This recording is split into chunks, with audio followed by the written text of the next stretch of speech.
নমস্কার, কেমন আছেন আপনারা সবাই? আরও একটা সুন্দর সকালে আপনাদের জানাই অনেক অনেক স্বাগত। আজকে অনেক দিন পর আবার ট্রেন চাপবো, জানেন? যাবো বর্ধমান। আপনাদের তো আগেই বলেছি, আর থাম্বনেল দেখে তো আপনারা বুঝেই গেছেন আজকে যাব ড্রাইভিং লাইসেন্সের টেস্ট দিতে। তো দেখুন, সকাল সকাল বাড়ি থেকে বেরিয়ে পড়েছি। ওই ধরুন 10টা 40-এর ট্রেন ধরেছিলাম, আর মোটামুটি বর্ধমান তো চলে এসেছি। এখন ওই 11:30 মতন বাজে। তো যা ভিড় ছিল, সব ভিড় ঠেলে তো চলে এসেছি আরটিও অফিসে। বর্ধমান থেকে টোটো ধরে নিয়েছিলাম, সোজাসুজি চলে এসেছিলাম। আর দেখুন, চলে এসেই এখানে 21-22 নাম্বার যে কাউন্টার আছে সেখানে লাইনে দাঁড়িয়ে পড়েছিলাম। তো এখানে আমার ভেরিফিকেশন হবে, এরপরে 15 নম্বর কাউন্টারে হবে আমার ডিজিটাল সিগনেচার আর ছবি তোলা। ওই সমস্ত কাজগুলো মিটতে মিটতেই প্রায় এখন বাজে দুপুর 1:30। আর দুপুর 1:30 মানেও তো এদিকে পেটেতে ছুঁচোই ডন দিচ্ছে। তো আমি আর রিমি চলে গেলাম কার্জন গেটের সামনে, আর ওদিক থেকে অমিত চলে এসেছিলো অফিস থেকে। তো আমরা 3জন মিলে চলে গেলাম খাওয়া দাওয়ার জন্য। আর এখানে দেখুন কত সুন্দর ফুল বিক্রি হচ্ছে। আগে যখন মামার বাড়ি যেতাম, বাস রাস্তার থেকে মানে বাসে বসে জানলা দিয়ে এই ফুলগুলো দেখতাম, দেখতে বেশ ভালোই লাগতো জানেন। এই যে আমরা চলে এসেছি ভাত খেতে। দেখুন, প্রথমেই একটা ইন্টারেস্টিং জিনিস পদ্ম পাতাতে দেওয়া হয়েছে। ছিল গরম গরম ভাত, আলু ভাজা, পোস্ত, একটা সবজি, ডাল, একটা বেগুনি, আর একটা হচ্ছে আলু মাখা। আর তার সাথে নিয়েছিলাম পোস্তর বড়া, আর অমিত নিয়েছিল রুই পোস্ত। দেখুন, তারপরে আবার আমরা চলে এসেছি। এরপর তো আমাদের বেশ খানিক্ষণ বসে থাকতে হবে, মানে ওই 3টের দিকে টেস্ট শুরু হবে। এখন ঘড়ির কাঁটায় প্রায় 3টে, আর আমরা যাচ্ছি টেস্ট দিতে। তো বর্ধমানের এই জায়গাটাতে মোটামুটি সব রকমের অফিস আছে, আর এটা হলো এসবিআইয়ের মেন ব্রাঞ্চ। যেতে রাস্তার ধারে একটা পুকুর চোখে পড়লো, আর ওই পুকুরটাতে খুব সুন্দর পদ্ম ফুল হয়েছিল জানেন। গাছপ্রেমী মানুষ তো, চাই যেখানেই গাছ দেখতে পাই সেখানেই চলে আসি। এরপরে দাদারা আরও একবার আমাকে হ্যান্ড সিগন্যালগুলো দেখিয়ে দিচ্ছিলেন। আর যেহেতু আমি গাড়ি নিয়ে যাইনি, আমি যে গাড়িটি চালাবো সেটা আর একবার আমি চালিয়ে দেখে নিচ্ছিলাম। টেস্ট দিতে যাওয়ার আগে কিছু সিগন্যাল কিন্তু আপনাকে জেনে রাখতে হবে, যেগুলোই আজকে আমি এখানে আপনাদের সাথে শেয়ার করব। অবশ্যই এই সিগন্যালগুলো হবে হ্যান্ড সিগন্যাল, আর এই হ্যান্ড সিগন্যাল কিন্তু অবশ্যই ডান হাতে করেই দেখাতে হবে। বাম হাতে কোনো রকম সিগন্যাল দেখানো কিন্তু যাবে না। All signal in right hand.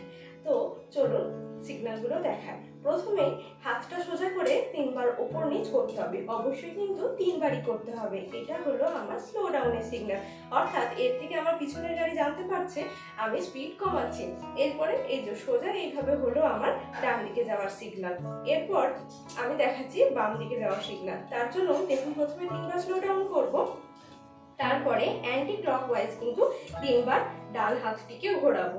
এটা হলো আমার বাম দিকে যাওয়ার সিগন্যাল। এরপরে দেখুন, আমি দেখাচ্ছি পাসিং, কিভাবে পিছনের গাড়িকে আমি পাস দিতে চাইছি, ওভারটেক করতে বলতে চাইছি, সেটা আমি দেখাবো। তার জন্য প্রথমেই আবার 3বার স্লো ডাউন আমাকে দেখাতে হবে, এবং তারপরে হাতটাকে এইভাবে রেখে এইভাবে আমি দেখিয়ে দিলে পিছনের গাড়ি কিন্তু বুঝতে পারবে আমি তাকে ওভারটেক করতে বলছি।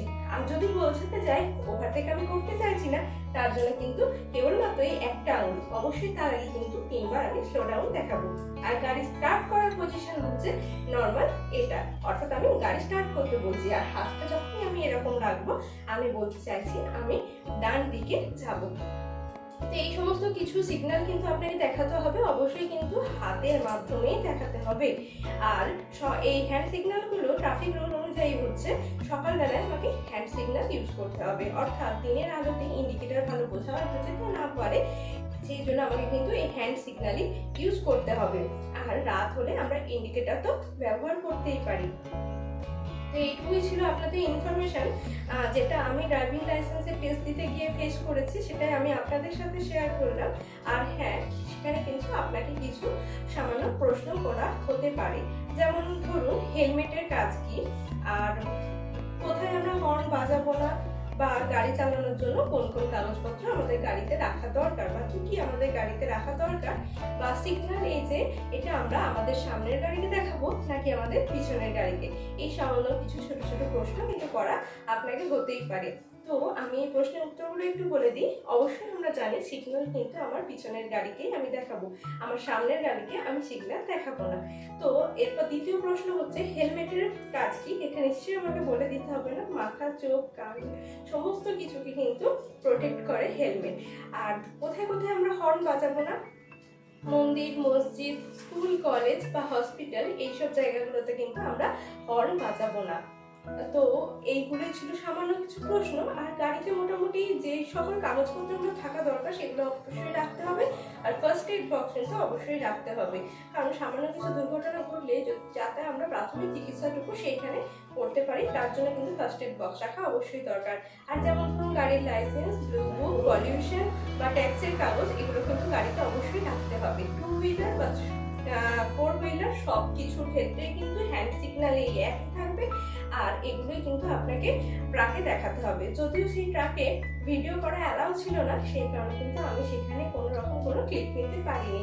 আর আরটিও সাহেব আসবেন এবং আপনার হ্যান্ড সিগন্যাল এবং ট্রাকে আপনি কিভাবে গাড়ি চালাচ্ছেন সেটা দেখবেন। তারপরে সেই কাগজে কিন্তু আপনার পাস বা ফেল তিনি লিখে দেবেন। এরপরে বাই পোস্ট আপনার 1 সপ্তাহের মধ্যে কিন্তু লাইসেন্স বাড়িতে চলে আসবে। তো এটাই ছিল ইনফরমেশন আপনাদের দেওয়ার জন্য। যে জিনিসগুলো আমি ফেস করেছি সেটা আমি আপনাদের সাথে শেয়ার করে দিলাম, যাতে আপনাদেরও এরপর ড্রাইভিং লাইসেন্স টেস্টের পরীক্ষা দিতে কোনো রকম কোনো অসুবিধা না হয়। আর ছেলে বা মেয়ে প্রত্যেককেই কিন্তু পায়ে বুট জুতো বা বাঁধা জুতো পরতে হবে, বেল্ট দেওয়া জুতো। ট্রাফিক নিয়ম অনুযায়ী আমরা কিন্তু গাড়ি চালানোর সময় কোনো রকম কোনো স্যান্ডেল বা হয় জুতো ইউজ করতে পারি না, আমাদের কিন্তু বুট জুতোই পরতে হবে, বা সেখানে আপনি বাঁধা জুতো পরলেও কোনো অসুবিধা হবে না। আর অবশ্যই ছেলেদের ক্ষেত্রে হাত পর্যন্ত কিন্তু জামা পরতে হবে এবং কলার থেকে কিন্তু জামার বোতাম আটকাতে হবে। আর হেলমেট কিন্তু অবশ্যই প্রয়োজন, কারণ হেলমেট ছাড়া কিন্তু আপনি ড্রাইভিং লাইসেন্সের টেস্ট দিতে গেলে সেখানে আপনি প্রথমেই কিন্তু ফেল হয়ে যাবে। তো এইসব ইনফরমেশনগুলোই আপনাদের দেওয়া ছিল আজকের এই ব্লগে। তো কেমন লাগলো অবশ্যই কিন্তু জানাবেন। আর অবশ্যই কিন্তু ড্রাইভিং লাইসেন্স টেস্ট দেওয়ার আগে এই হ্যান্ড সিগন্যালগুলো মাথায় রাখবেন। এখন বাজে মোটামুটি ওই 4:30 মতন। এই দেখুন কার্জন গেটটা কি সুন্দর দেখতে লাগছে, তাই না? তো আমাদের তো গরমে অবস্থা খুবই খারাপ, তাই বর্ধমানের বিখ্যাত রামপ্রসাদের লস্যি খেতে চলে এসেছিলাম আমি আর রিমি। অমিত তো আবার ওদিকে অফিস চলে গেছে, ওর বাড়ি যেতে তো লেট হবেই। তো আমরা ভাবলাম আমরাও একটু ঘোরাঘুরি করে নিই, তাই এদিকে গরমে একটু ঠান্ডা ঠান্ডা হাওয়া নিতে চলে এসেছিলাম বাজার কলকাতায়। এখানে এসে কিছু জিনিসপত্র দেখলাম, মানে আমাদের দুজনের একটু ইচ্ছাও ছিল যে আমরা টাইমটা একটু কাটিয়ে নেব। আর এখানে বলছিল এসির ঠান্ডা ঠান্ডা হাওয়া, তো আমরাও কিন্তু একটু ঠান্ডা হয়ে নিলাম। আর এখানে কালেকশনগুলোও ছিল কিন্তু বেশ সুন্দর। এই দেখুন দেখতে দেখতে এই দুটো হ্যাঙ্গার আমার পছন্দ হলো, তাই এটা ছিল বাই ওয়ান গেট ওয়ান, ওই একটা নিয়ে নিলাম। আর এখন দেখুন চারিদিকে আকাশটা কি সুন্দর। চলুন আবার ট্রেনে উঠে পড়েছি, এখন বাজে 6টা, আর বর্ধমান থেকে 6টার ট্রেন আমরা ধরে নিয়েছি। এবার যাবো বাড়ির দিকে। তো আজকের মতন ব্লগটা এখানেই শেষ করছি। সবাই ভালো থাকবেন, আর ইনফরমেশনটা ভালো লাগলে অবশ্যই একটা লাইক করে দেবেন। টাটা।